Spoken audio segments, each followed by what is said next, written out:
नमस्कार मित्रांनो, लग्नानंतर होईलच प्रेम या मालिकेचा जबरदस्त असा ट्विस्ट आपल्याला पाहायला मिळत आहे, त्यामुळे व्हिडिओ शेवटपर्यंत नक्की बघा। तर आजच्या भागात काव्या ज्या लायब्ररीत अभ्यास करत असते त्या लायब्ररीला आग लागलेली असते। खूप गोंधळ उडालेला असतो। शिक्षक सगळ्या विद्यार्थ्यांना बाहेर काढत असतात, पण काव्या तिचे ट्विन वॉचेस लायब्ररीत असल्यामुळे पुन्हा लायब्ररीत जात असते। आलिशा खूप ओरडत असते, काव्या काव्या थांब म्हणून, पण काव्या पुढचा मागचा काही विचार न करता लायब्ररीत जाते आणि ट्विन वॉचेस शोधत असते। तिला आगीच्या खूप झळा लागत असतात, तिचा जीव कासावीस होत असतो। लायब्ररीत सगळीकडे आग पसरलेली असते, तर इकडे पार्थ नंदिनी मानिनी बोलत असतात। पार्थ म्हणत असतो की आई, काव्या जेन्युइन आहेत आणि खऱ्या आहेत म्हणून तर मला आवडतात। मानिनी म्हणत असते की हो, पण तुझा एवढा विश्वास आहे ना, पण ती जशी दिसते तशी नाहीये पार्थ। तर इकडे आगीत काव्या वॉच शोधत असते, तर इकडे आलिशा खूपच घाबरलेली असते।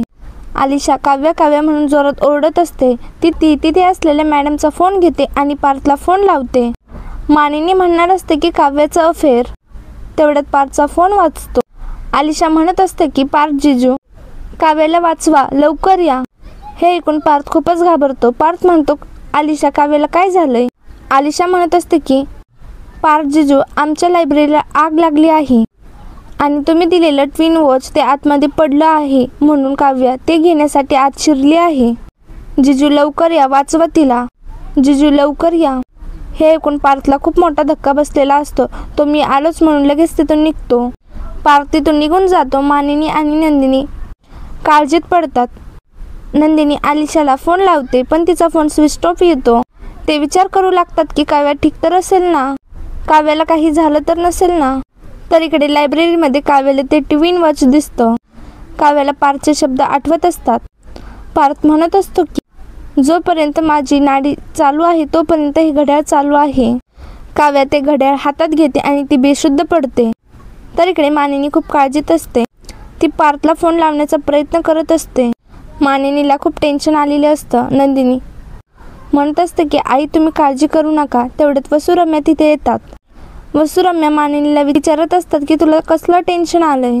नंदिनी म्हणत असते की आलिशाचा फोन आला होता, आलिशाने काव्याबद्दल काहीतरी सांगितलं आणि पार्थ टेन्शनमध्ये घरातून निघून गेले।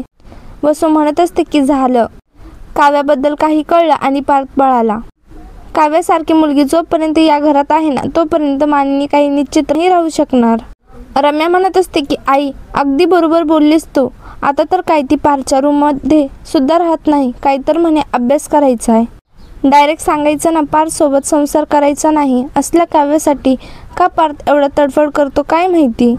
वसू म्हणत असते की मानिनी, तू सरळ काव्याला सांग की हे घर सोडून जा। हे ऐकून नंदिनी खूप चिडते। नंदिनी म्हणते, वसू आत्या। तेव्हा वसू म्हणते, काय वसू आत्या, पार्थसाठी आपण दुसरी मुलगी आणूया। नंदिनी म्हणत असते की अहो, काय बोलताय तुम्ही? तुमची शिक्षा माफ केली ह्याची चूक लागली आहे। तेवढ्या तिथे बाबा येतात आणि म्हणतात की कुणी शिक्षा माफ केली ह्यांची। तर इकडे खूप गोंधळ उडालेला असतो। पार्थ काव्याला शोधण्यासाठी लायब्ररीत आलेला असतो। अनिशा म्हणत असते की पार्थ जीजू, तुम्ही दिलेलं ट्विन वॉच हे लायब्ररीत राहिलं म्हणून काव्या ते आणण्यासाठी आतमध्ये गेलीये। पार्थ म्हणत असतो की आग लागलेली असताना सुद्धा। तेव्हा आलिशा म्हणते, हो जीजू, तिला प्लीज वाचवा। तर इकडे विक्रम म्हणत असतो की हे कधी आणि कसं घडलं मानिनी? मी घरात नसताना तू ह्यांची शिक्षा माफ केली का? नंदिनीने युगचं प्रेम प्रकरण लपवलं म्हणून? मुळात हे तुला कळलं असतं तर युग फेल झालाच नसता। काय ग मानिनी, काव्या घरात नाहीये आणि काव्या घरात नाही म्हणून पार्थ कुठेतरी निघून गेला। जीवा घरात नाहीये। मानिनी, तुझं लक्ष कुठं आहे? सगळेजण कुठे आहेत तुला काहीच माहीत नाही। तुझं चाललंय तरी काय? आजपर्यंत मी घरात नसताना हे घर तू उत्तम रीतीने सांभाळायची नाही का? तुझ्या भरोश्यावर मी दिवसेंदिवस बाहेर असायचो आणि आता असं चित्र का दिसतंय मला? विक्रम मानिनीला जाब विचारत असतो। मानिनी म्हणत असते की या सगळ्याचा दोष तुम्ही मला देताय। विक्रम म्हणत असतो की ऑफकोर्स, कारण या घराची सत्ता नंदिनी किंवा काव्याच्या हातात नसते, तुझ्या हातात असते। तुला विचारून सांगून घरातल्या सगळ्या गोष्टी होत असतात आणि तू नाही म्हणत असताना कोणतीही गोष्ट करायची कोणाची हिंमत नाहीये। तेव्हा मानिनी म्हणत असते की गेले ते दिवस, आता असं काहीच होत नाही। आता या घरात सगळ्यांना काही ना काही लपवण्याची खोड लागलेली आहे। परस्पर तू ह्यांची शिक्षा माफ केली।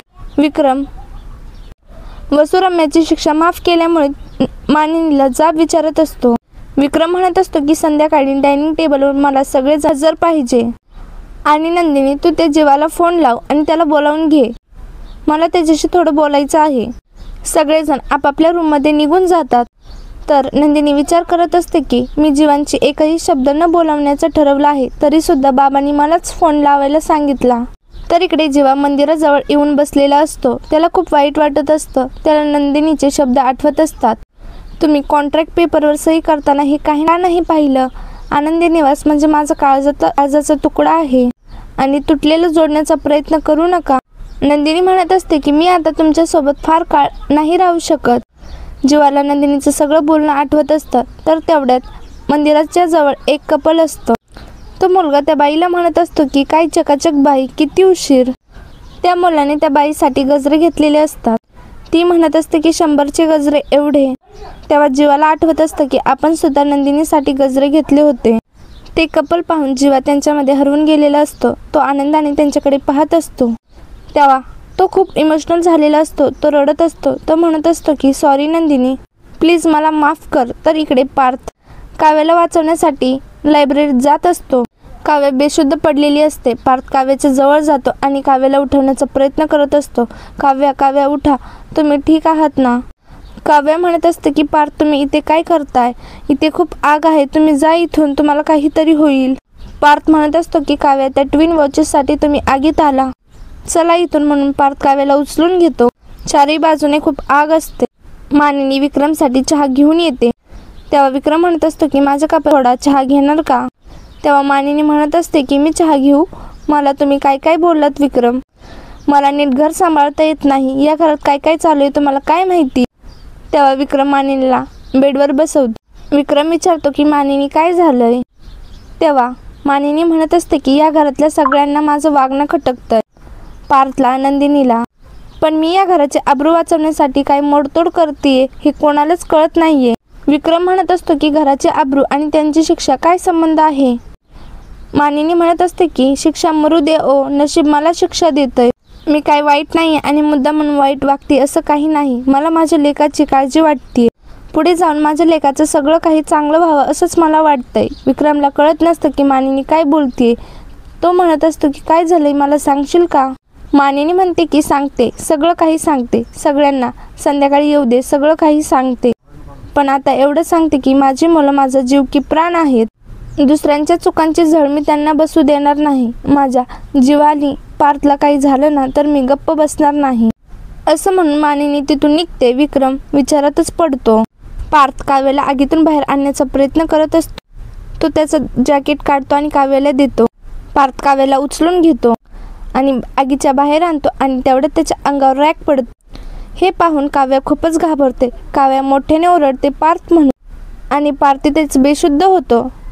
तर इकडे नंदिनी गणपती बाप्पाजवळ उभी असते आणि बाप्पाजवळचा दिवा विझत असतो. तेव्हा नंदिनी आणि मानिनी त्याला हात लावतात, दिवा विझवण्यापासून वाचवतात.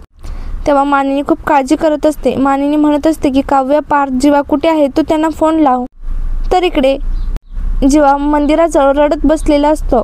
जीवाला अनिशाचा फोन येतो आणि अनिशा पार्थबद्दल सांगताच जीवाच्या पायाखालची जमीन हादरते. जीवाला खूप मोठा धक्का बसतो आणि त्याच्या हातातला मोबाईल खाली पडतो.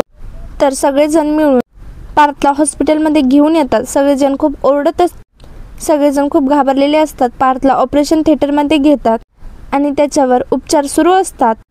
पार्थला खूप भाजलेलं असतं. तर नंदिनी बाहेर काव्याला विचारत असते की काव्या, तू ठीक आहेस ना, तुला कुठं भाजलं नाही ना, आणि हे कसं काय झालं. तेव्हा काव्या सांगत असते की ताई, अगं आम्ही लायब्ररीत अभ्यास करत होतो तेव्हा तिथे आग लागली होती.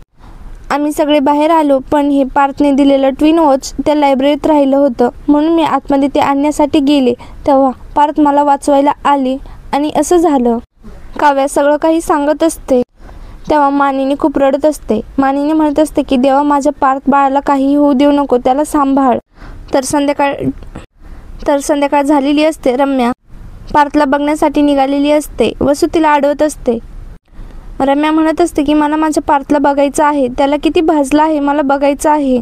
मी ते घरी बसून काय वसू तिला समजावत असते की आता आपण हॉस्पिटलमध्ये गेल्यावर आपल्याला पार्थला भेटता येणार आहे का, त्याच्यावर आता उपचार चालू असते.